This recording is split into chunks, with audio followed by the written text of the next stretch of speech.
Hi guys, it's me Nana. This is a mini art journal. Yes, it's mini, but it's packed full of fun. I thought I'd try it before I went into the larger the larger art journals.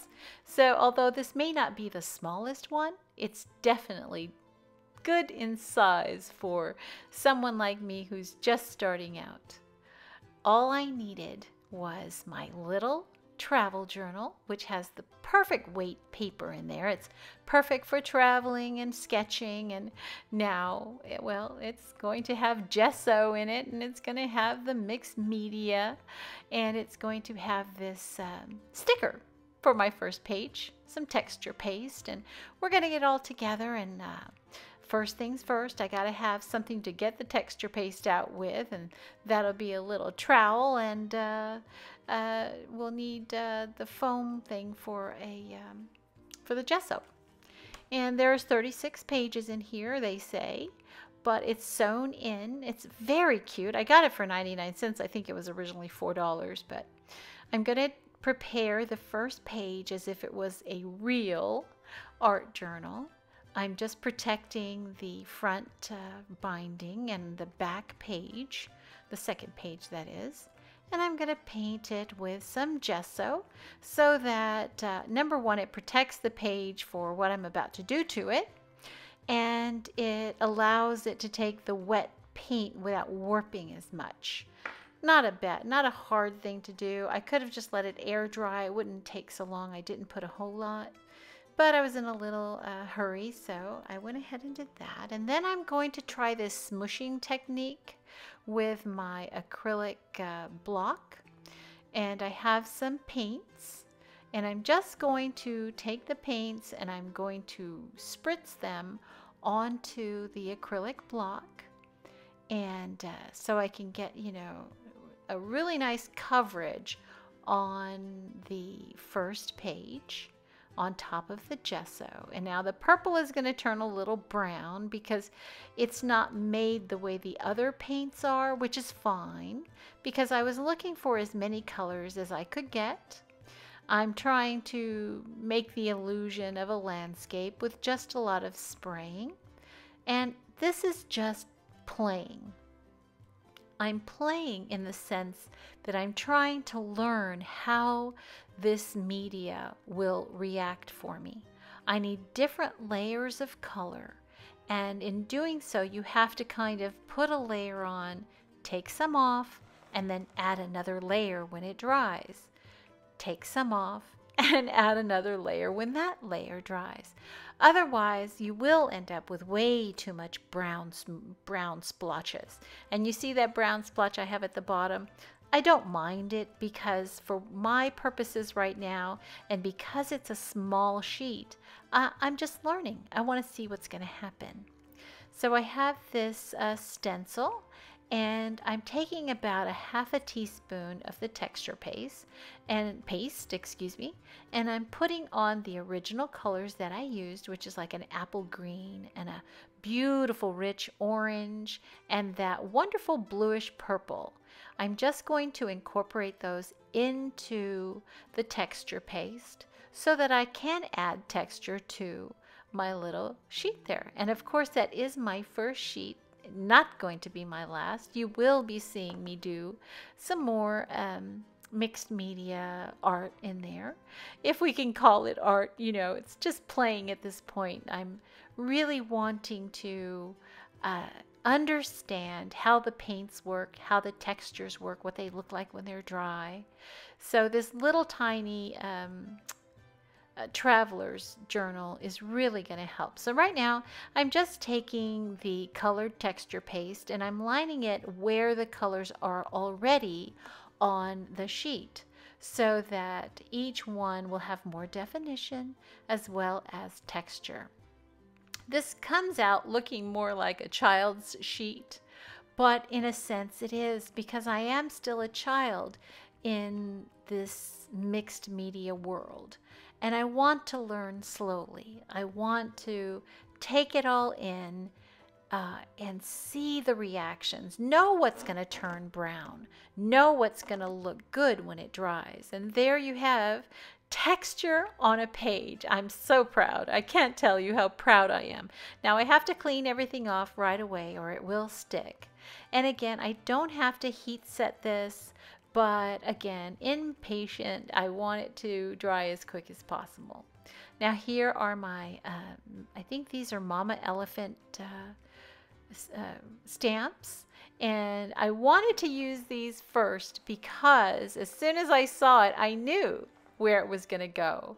It's a rabbit who is getting his portrait done. Oh, these are watercolor pencils and metallic pencils I got at Dollar Tree. I wanted to test out the watercolor pencils and see what the metallic pencils will do with water as well. So again, these are just it's called Lil Painters, the name of the stamp set. And I had to use it. I had to use it for the first page because I am little when it comes to painting. I don't know what I'm doing, but I have just enough gumption to continue. Just enough gumption to see if what I want to do, what I want to grow in, is right for me, if it's a right fit for me. Just like anything else, if you take it on, you want to know that, number one, I'm not going to make a fool of myself and put something out there that is really over my head. But if I only had watercolor pencils from Dollar Tree and my little travel book with a little bit of texture paste, you know what, guys? I'd have enough. Because this was so relaxing. I didn't want to get up off my desk. I was enjoying coloring. I was enjoying the anticipation of what I would create and what I was going to do with the things I was creating.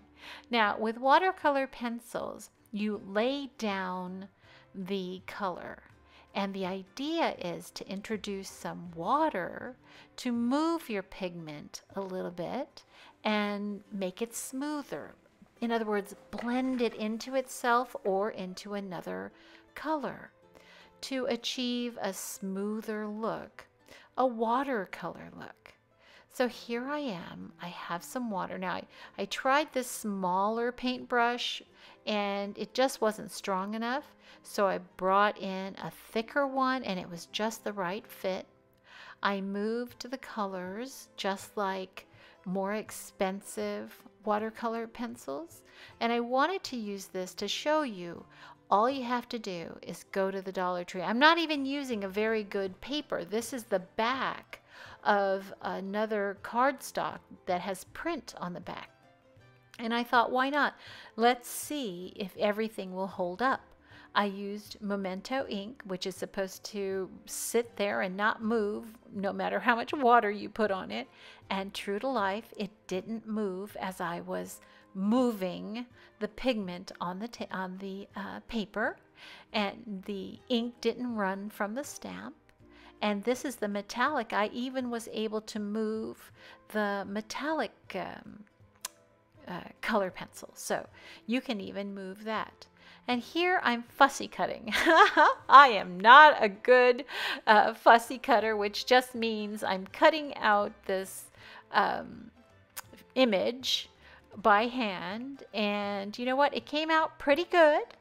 Not the best, but it came out pretty good. I was just determined to learn how to fussy cut. And you know what? It came out okay. When you do this, I do encourage you to trace it with a darker pen, like a marker. I tried black. I don't like black. It's too dark.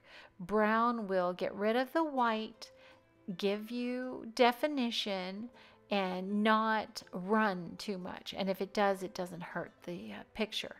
This is the one I had a little bit of trouble with because, you know, I ended up making more of a border around it, which is fine. Most die cuts, if I bought the dies that went along with this, it would cut it out with a white border anyway. But anyway, here I am just kind of outlining it with a marker. And I ended up getting the brown marker for everything else because it's softer, still gives definition, and that's what you're looking for. I decided that I was going to have trickster chicks. Instead of painting our rabbit, they ended up painting carrots. I guess when they looked at our rabbit, they decided that he was more carrot than rabbit. I thought they would put a cute little twist. But I put a little bit of blue down on the easel to give it the appearance of sky.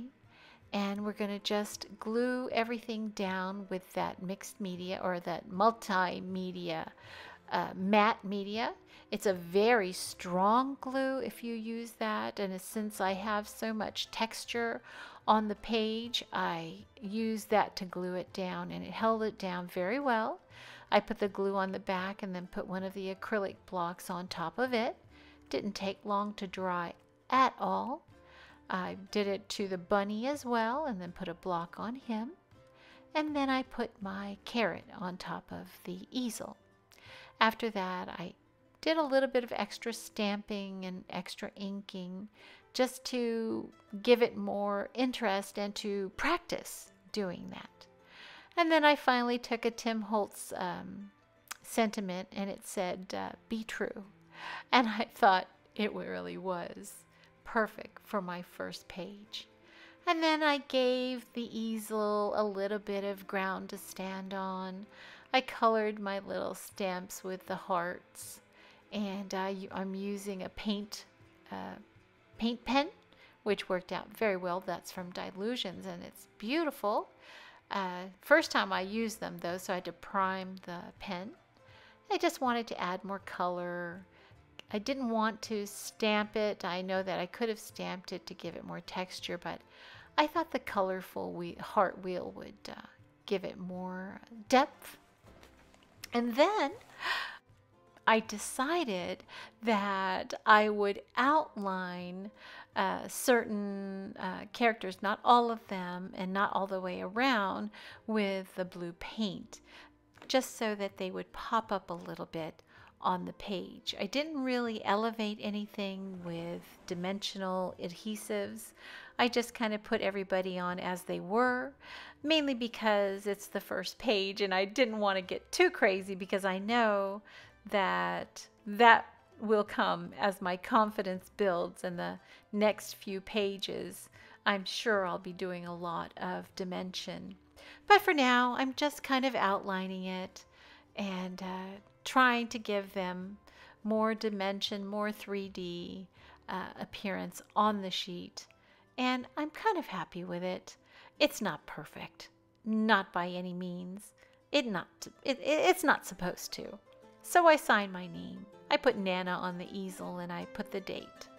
And that's pretty much it, guys. I hope you enjoyed it. I hope it inspires you to go outside of your comfort zone, to play more than you thought you would allow yourself to. And for now, see all that color? Isn't it beautiful? Bring some into your life. It'll really, really, truly make you feel so good. Bye for now.